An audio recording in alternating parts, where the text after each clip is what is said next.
राधे राधे मित्रों, मैं श्याम कौशिक एक बार फिर से आपके अपने YouTube चैनल ब्रज आस्था के माध्यम से ब्रज भूमि के जिस पावन स्थली पर आपको लेकर के आए हैं। इस स्थान का नाम है गोविंद कुंड। यह स्थान गोवर्धन परिक्रमा मार्ग में गोवर्धन से 3 किलोमीटर दूर आनेर गांव में पड़ता है। भगवान श्री कृष्ण की लीला से जुड़ी हुई बात है। एक बार भगवान श्री कृष्ण अपने बड़े भाई बलदाऊ जी के साथ में गौचारण करा के शाम को जब घर पे वापस आए तो मैया को देखा कि मैया तरह तरह के अनेक प्रकार के पकवान भोजन बना रही हैं। तो भगवान श्री कृष्ण मैया से पूछते हैं, मैया आज किस खुशी में यह भोजन बनाए जा रहे हैं? तो मैया बोलती हैं कि कल हम इंद्र पूजा के लिए जाएंगे, इंद्र के लिए हम ये भोजन पकवान बना रहे हैं। भगवान श्री कृष्ण मैया से पूछते हैं, मैया जो आप ये पकवान बना रही हैं कभी इंद्र ने इसे खाया है? क्या इंद्र ने कभी भोग लगाया है? तो मैया कहती हैं नहीं। तो भगवान श्री कृष्ण कहते हैं, मैया फिर ऐसे देव की पूजा करने से क्या फ़ायदा जिसको आपने कभी देखा ही ना हो और जिसने कभी आपके इस पकवान का भोग लगाया ही ना हो। क्यों ना आप ऐसे देव की पूजा करो जो आपकी सारी मनोकामनाएं पूरी करेगा। ऐसे हमारे गिरिराज गोवर्धन गिरिराज जी की पूजा करो जो आपके भोग को अरोगेगा भी और साथ ही साथ आपकी सारी मनोकामनाओं को पूरी करेगा। तो मैया इस बात से सहमत हो जाती हैं। नंद बाबा समस्त ग्वाल बड़े गोपों के साथ चौपाल पर बैठे हुए होते हैं। फिर भगवान श्री कृष्ण उनके सामने इसी बात को कहते हैं और सब सहमत हो जाते हैं। फिर इस प्रकार भगवान श्री कृष्ण समस्त ब्रज मंडल ब्रज गोपियों के साथ में गोवर्धन गिरिराज जी की पूजा करने के लिए आते हैं। तो उधर इंद्र को मालूम चला कि एक बच्चे के बहकावे में आकर समस्त ब्रजवासी एक पर्वत की पूजा करने लग गए हैं। तो इंद्र को क्रोध आया और इंद्र ने श्याम मेघ मालाओं को जो घनघोर बारिश करती हैं उनको आदेश दिया कि जाओ और ब्रजवासियों को मेरे क्रोध का एहसास होना चाहिए कि मेरी पूजा छोड़कर किसी पर्वत की पूजा करने लग गए हैं। तो उधर 7 दिन 7 रात आंधी तूफान आने लगा। तब समस्त ब्रजवासी भगवान श्री कृष्ण के पास आए और कहने लगे कि लाला, इंद्र पूजा छोड़कर जो गोवर्धन गिरिराज जी की पूजा को कहा है, इंद्र हमसे क्रोध कर बैठा है और देखिए क्या हाल मचा रखा है। तो भगवान श्री कृष्ण समस्त ब्रजवासियों को दिलासा देते हैं कि आप चिंता मत करो, गिरिराज जी के पास चलो, वही हमें बचाएंगे। समस्त ब्रजवासी सब ब्रज भक्त भगवान श्री कृष्ण के साथ में इस गोवर्धन पर्वत पर आते हैं और एक इस कन्नी उंगली पर भगवान श्री कृष्ण गिरिराज जी को उठा देते हैं। तो 7 दिन 7 रात वर्षा होती है। उधर फिर इंद्र देखते हैं तो पूरे ब्रज में एक बूंद भी नहीं गिरी। तो इस बात से इंद्र बड़ा आश्चर्यचकित रहता है कि 7 दिन 7 रात वर्षा होने के बावजूद भी ब्रज में इस वर्षा का कोई प्रभाव नहीं पड़ा है। तो उन्हें लगा कि यह साधारण बालक नहीं है। तो इंद्र ने दिव्य दृष्टि से देखा तो ये स्वयं नारायण स्वरूप हैं भगवान श्री कृष्ण।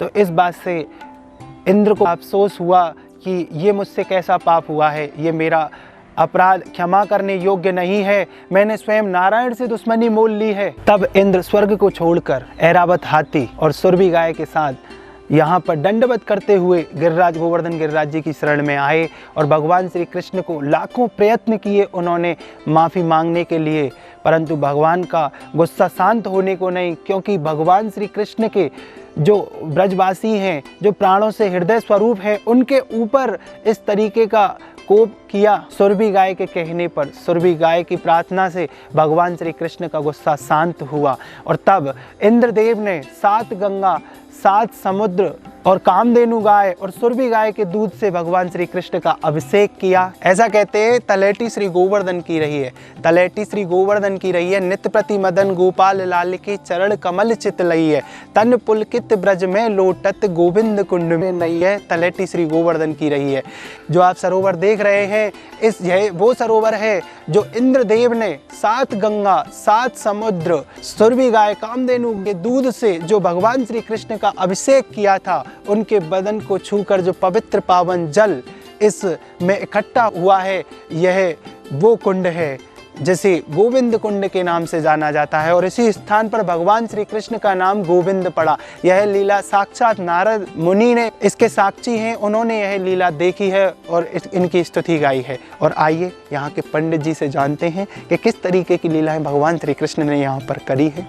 तो दोस्तों अब हम आ गए हैं उसी मंदिर पर जहां ब्रजवासियों के साथ भगवान श्री कृष्ण ने सर्वप्रथम दर्शन कराए थे। और यहाँ पर हमारे साथ में पंडित जी हैं और वो बताएंगे कि किस तरीके की लीला यहाँ पर करी थी भगवान ने। चलिए।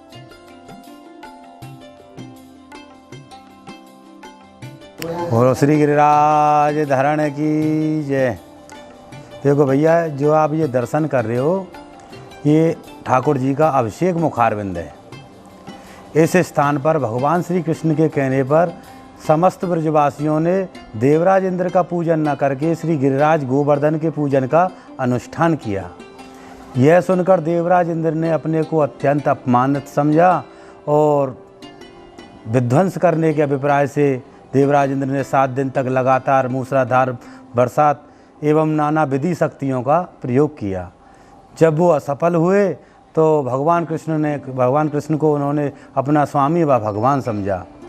इंद्र अपने अपराध से किस प्रकार विमुख होंगे यह विचार करने लगे और सुरभि के उपदेश अनुसार भगवान श्री कृष्ण के चरणों में शरणागत हुए।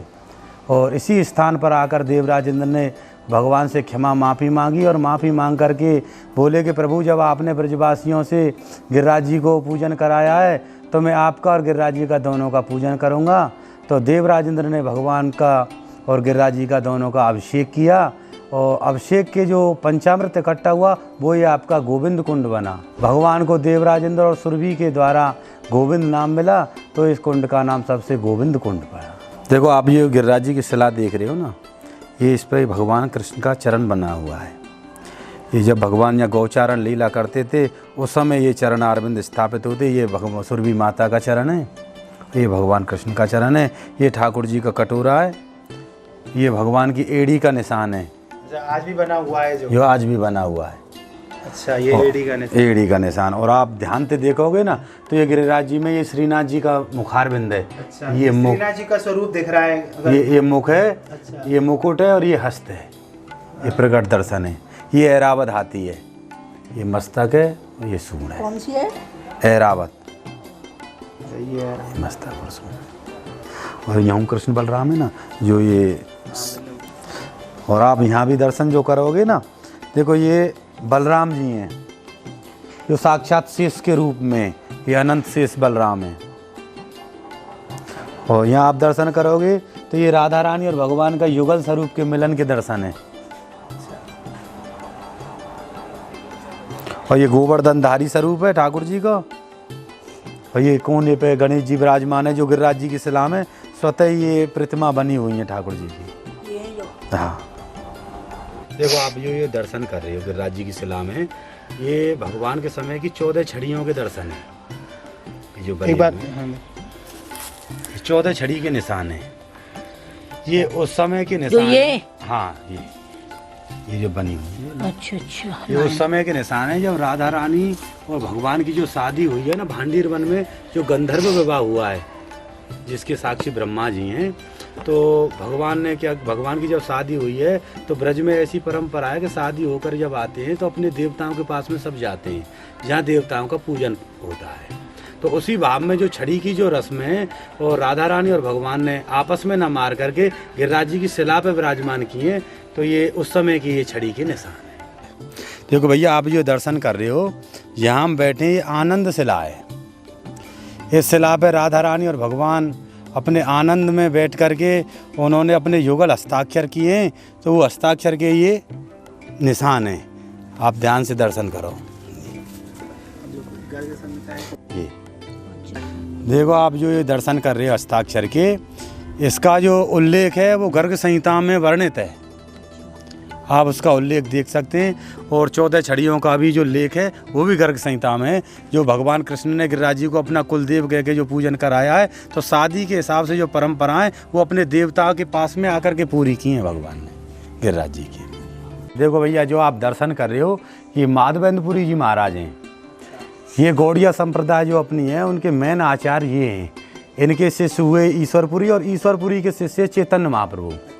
तो इनकी जो कथा है गोविंद कुंड की, वो इस प्रकार से है कि अयाचक वृत्ति के थे।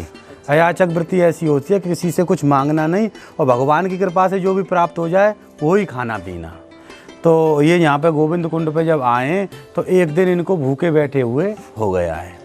तो दूसरे दिन भगवान ब्रजवासी बालक का रूप धारण करके और लोटी में दूध लेके आए और बोले कि बन के बाबा, आप यहाँ बैठे हो, आपने कुछ खाया नहीं है, आप भूखे बैठे हो।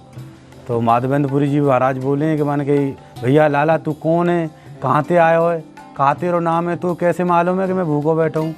तो बोले कि बाबा मेरा गांव आनौर है और मेरा नाम गोपाल है, मैं आनौर गांव में रहूँ, और मैया और सब गोपी जल भरवे जो गोविंद कुंड में आम है, बिन्ने आपको देख के गई हैं, तो मैया ने आपके लिए दूध भेजा है।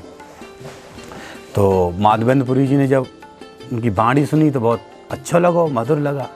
तो उन्होंने फिर दूध को तो ले लिया है। भगवान बोले कि मन के बाबा लोटी आप लो और मैं बाद में लोटी ले जाऊंगा, आप दूध पी लो। तो जब इनने भगवान चले गए तो इनने दूध पिया है, तो वो तो भगवान की साक्षात गाय का दूध। तो ये तुरंत आनंद में है गए और ऐसा चिंतन करने लगे, अरे मान के भगवान आए और मैं इनको पहचान नहीं पाया।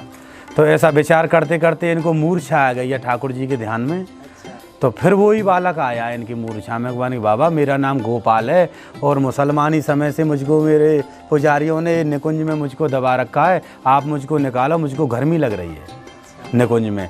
तो इन्होंने ठाकुर जी के निकुंज के दर्शन कराएं सपने में। फिर जब दिन निकला है तो माधवेंद्रपुरी जी महाराज ने ब्रजवासियों की मदद से, जो भी ब्रजवासी यहाँ रहते थे उनकी मदद से, फिर श्रीनाथ जी के, गोपाल जी के विग्रह को प्रकट किया है।